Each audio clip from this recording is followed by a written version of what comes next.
En este momento vamos a estar viendo la plaga número 6, la plaga de úlceras, donde Dios manda una condenación al pueblo de Egipto. Todo esto se hace delante de Faraón.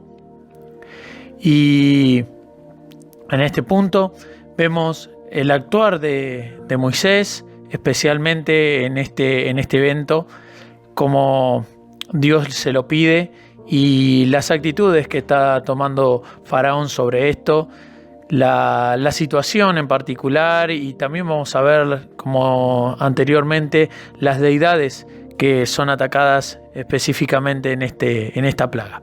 Así que te pido que pongas pausa en el video y que puedas leer Éxodo 9 del 8 al 12.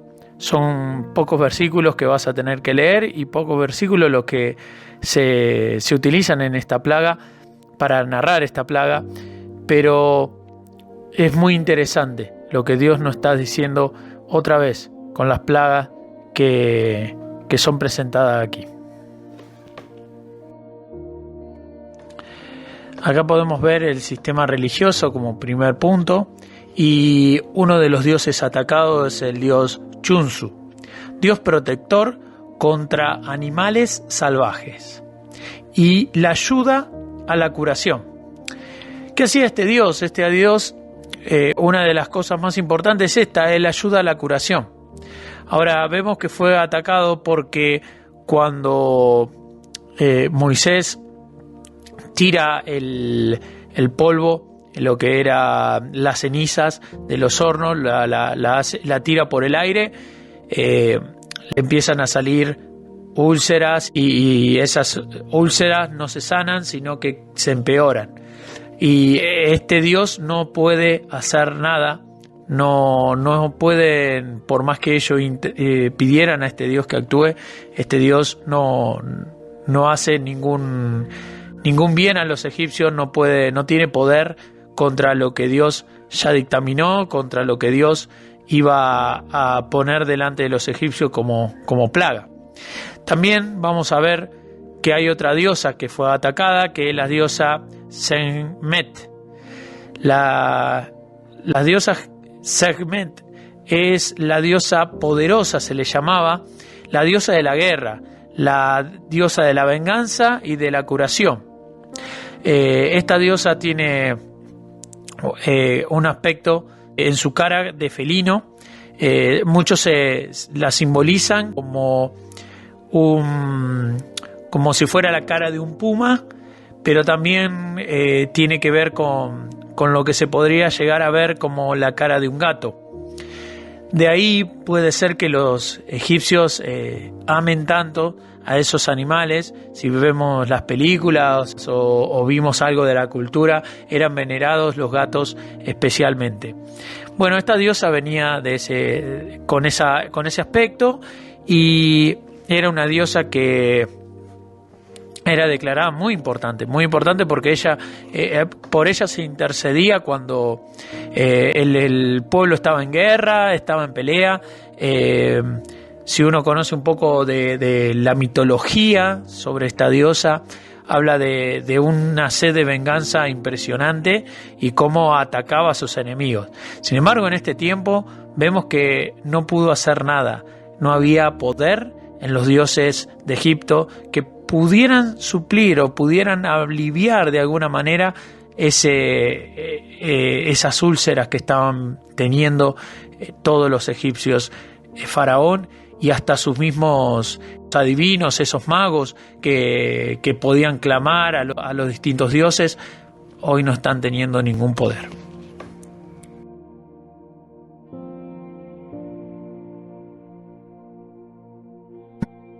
Un puñado de cenizas. Cuando Dios le pide esto a Moisés, le dice que vaya y busque la ceniza de un horno, y la iba a esparcir Moisés. Él la iba a tirar hacia el cielo delante de Faraón. Eso es lo que iba a provocar el sarpullido. Pensemos un poco de dónde venía esta ceniza. Esta ceniza venía de los hornos.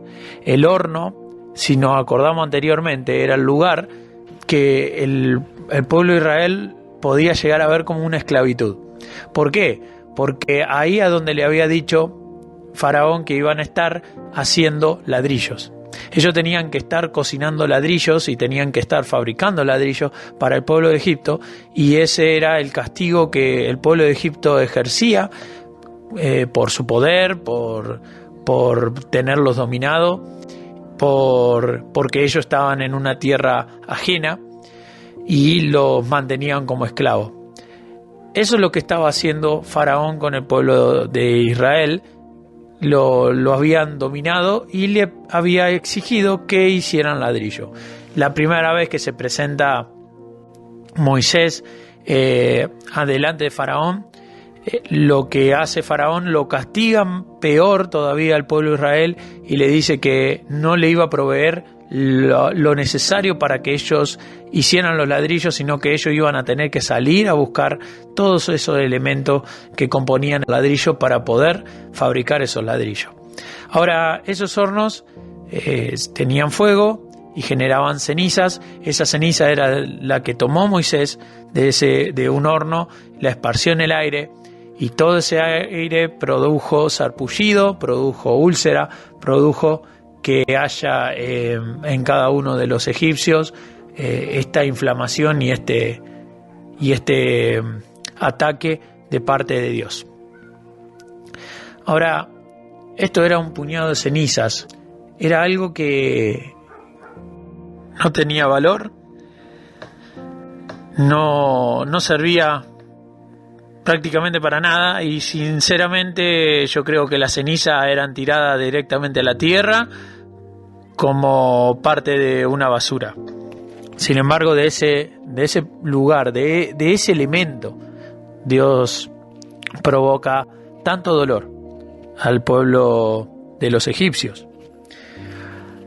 Ahora, quiero contarte o quiero compartirte más bien un versículo que dice en Deuteronomio 32:35: Mía es la venganza y la retribución.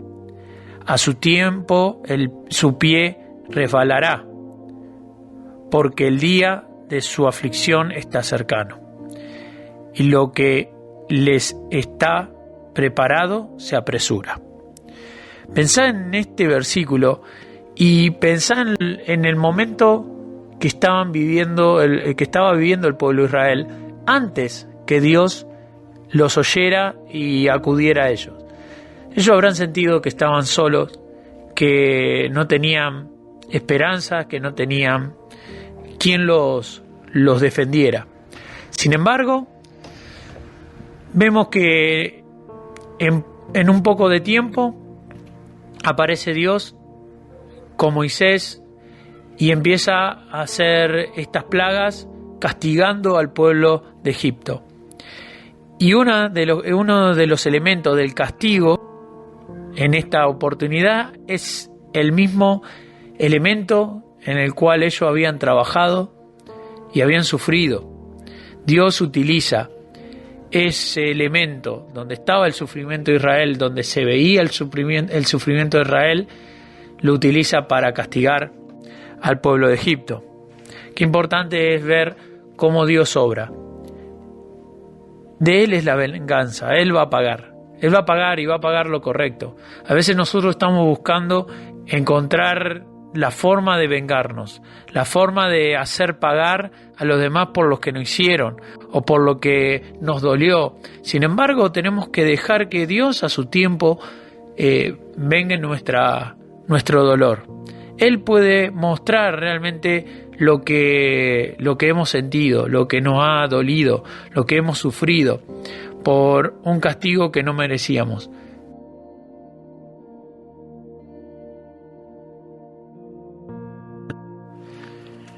Como último punto, vemos otra vez a Faraón endurecer su corazón. Pero esto es algo que Dios ya le había dicho a Moisés.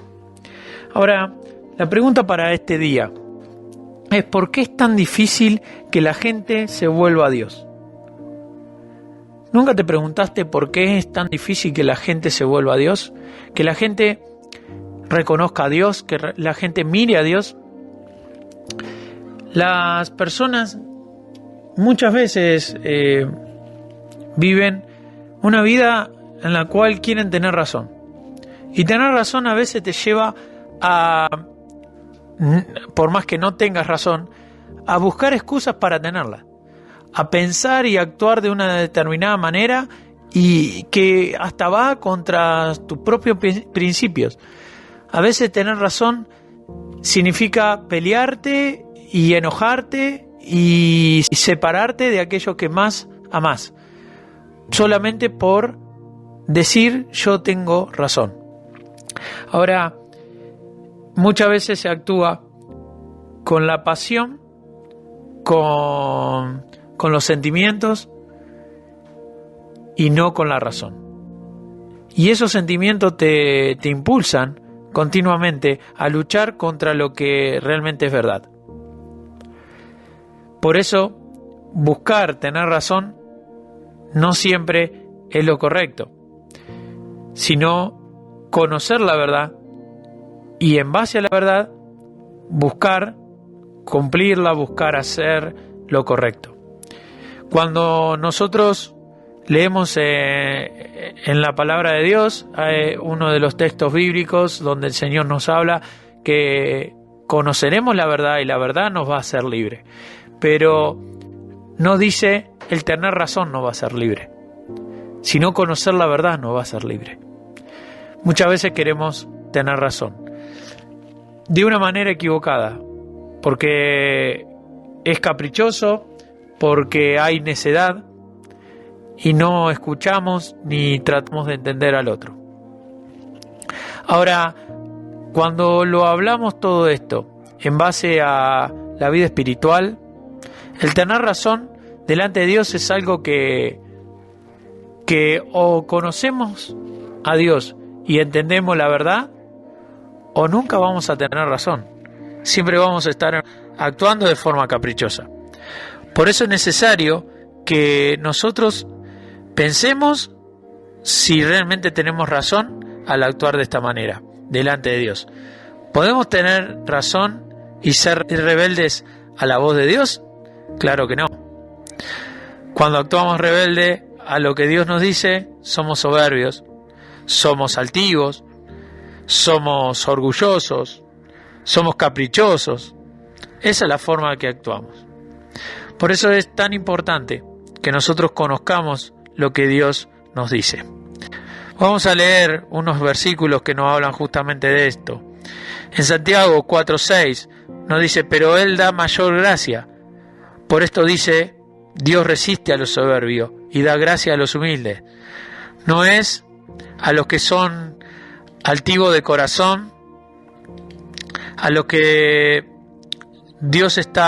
con los que Dios está contento, sino con los que son humildes, los que entienden que sin Dios nada son, que si no tienen a Cristo en su vida, no pueden ser salvos de la condenación eterna, que necesitan la salvación por medio de Cristo, que necesitan reconciliarse con Dios, que necesitan a Dios cada día. Esto es sumamente importante, entenderlo y empezar a aplicarlo. Hay muchas personas que luchan por tener razón y no por conocer a Dios y vivir una vida de libertad, conociendo la verdad. Por eso el Señor Dios nos dice en su palabra que Él resiste a los soberbios, a los que creen que tienen razón y no la tienen, a los que viven de una manera caprichosa, a los que viven de una manera soberbia, de una manera orgullosa. Él los resiste, pero da gracia a los humildes. Él da la gracia a los humildes. También nos habla del corazón. En Eclesiastés 10:2 nos dice que el corazón del sabio está a su mano derecha, mas el corazón del necio a su mano izquierda. Pensad en la actitud de Faraón. Él cómo actuaba. Él sabía cómo tenía que actuar, dónde tenía que aflojar, qué cosas tenía que hacer. Sin embargo, él siempre hacía todo lo contrario. Él seguía endureciendo su corazón, porque su actitud no es sabia. No es sabio estar peleando con Dios. No es sabio desafiar a Dios. No es sabio hacer tu voluntad cuando no es la voluntad de Dios. Por eso es importante entender esto. Faraón tenía el corazón duro y seguía cada vez más duro. ¿Por qué? Porque no es sabio. Su actitud no es de sabiduría. Su corazón es necio. Siempre elige el camino equivocado. Siempre va por el camino incorrecto. Vamos a ver otro versículo que nos habla de esto, y es Proverbio 13:16. Todo hombre prudente procede con sabiduría, mas el necio manifestará necedad. El hombre prudente va a proceder con sabiduría. Él busca hacer lo correcto. Él busca actuar de la forma correcta. Pero el necio siempre va a terminar cumpliendo o haciendo lo necio. Y quiero dejarte un último versículo, que es Romanos 9:20, que dice: Mas antes, oh hombre, ¿quién eres tú para que alterques con Dios? ¿Dirá el vaso de barro al que lo formó: ¿por qué me has hecho así? ¿Podremos de alguna manera decirle a Dios cómo tendría que habernos hecho? ¿Podríamos nosotros ser más sabios que Dios? ¿Podríamos nosotros entender las cosas mejor que Dios? Claro que no. Por eso tenemos que entender que somos seres humanos. Ahora, lo que hizo Faraón y lo que está haciendo en este momento que estamos entendiendo la historia, no es algo que no hemos hecho nosotros. ¿Cuánto de nosotros ha luchado con Dios? ¿Cuánto de nosotros no ha querido reconocer que necesita a Dios en los momentos más críticos de su vida? O tal vez en el diario andar. ¿Cuántas veces nosotros dejamos de leer su palabra, de hablar con Dios, de tener esa comunión, cuando Dios nos hizo con una relación, quiere que tengamos una relación con Él? ¿Cuántas veces hemos quebrado todo esto? Y nos cuesta volver. ¿Por qué te cuesta volver? ¿Pensaste alguna vez por qué te cuesta volver? Posiblemente sea porque tu corazón es duro, porque no querés doblegarte delante de Dios y reconocer que no estás haciendo lo correcto. Pensá claramente, ¿cómo podés decirle a Dios: está mal lo que hiciste? ¿Cómo podrías? ¿Qué sabidurías tendrías para decirle eso a Dios? Sin embargo, ¿cuántas veces se lo decimos? ¿Cuántas veces lo pensamos? Y si Dios me hubiera permitido esto, o hubiera hecho aquello, o me hubiera dado tal cosa, esto sería distinto. Bueno, quiero asegurarte que si Dios te hubiera dado lo que vos pedías, seguramente te hubiera ido mal. La sabiduría de Dios es mucho más grande que nuestra sabiduría. Sus caminos son mucho más elevados que nuestros caminos. Por eso debemos entender que Dios tiene un plan perfecto para cada uno de nosotros. Pero somos nosotros los que debemos comprender el plan de Dios y no Dios adaptarse a nuestros planes. Para terminar, quiero decirte que si todavía no tenés una relación personal con Dios por medio de Jesucristo, este es el momento. Porque Faraón cada día endurecía más su corazón. ¿Por qué? Porque él no se había doblegado en el tiempo correcto delante de Dios. Sin embargo, cuando todavía tenés oportunidad, debes hacerlo. Porque no sabes cuánto tiempo va a pasar hasta que tu corazón quede permanentemente duro por no haberte doblegado y aceptado este regalo de Dios, que es la salvación. Tenés que reconocer tu pecado y entregarte de una vez a Cristo, pidiéndole perdón a Dios por tu vida de pecado, por todo lo malo que has hecho, y empezar a vivir una vida de relación con Dios, recibiendo a Cristo en tu vida como Señor y Salvador. Pero si ya eres un hijo de Dios, deja de actuar así. Deja de pensar de esta manera. Deja de vivir alejado de Dios. Tenés que reconocer que has sido caprichoso tal vez. Has actuado de la manera incorrecta porque Dios te ha dicho lo que es bueno para ti y a vos no te gusta. Pero que no te guste no significa que no sea lo bueno y lo verdadero. Tenés que tomar decisiones correctas. Dejá de seguir las decisiones de tus sentimientos, de tus emociones, para empezar a seguir lo verdadero. Para pensar realmente lo que Dios quiere en tu vida y entender que Dios quiere lo mejor. Para vos, para tu familia, para los que están alrededor tuyo. Pero necesitas relacionarte con Dios cada día para poder entenderlo. Necesitas tener una verdadera relación con Dios, una viva relación con Dios, para poder entender lo que Dios quiere de vos y te quiere dar. Espero que este tiempo haya sido de bendición para tu vida y me despido diciéndote que Dios te bendiga.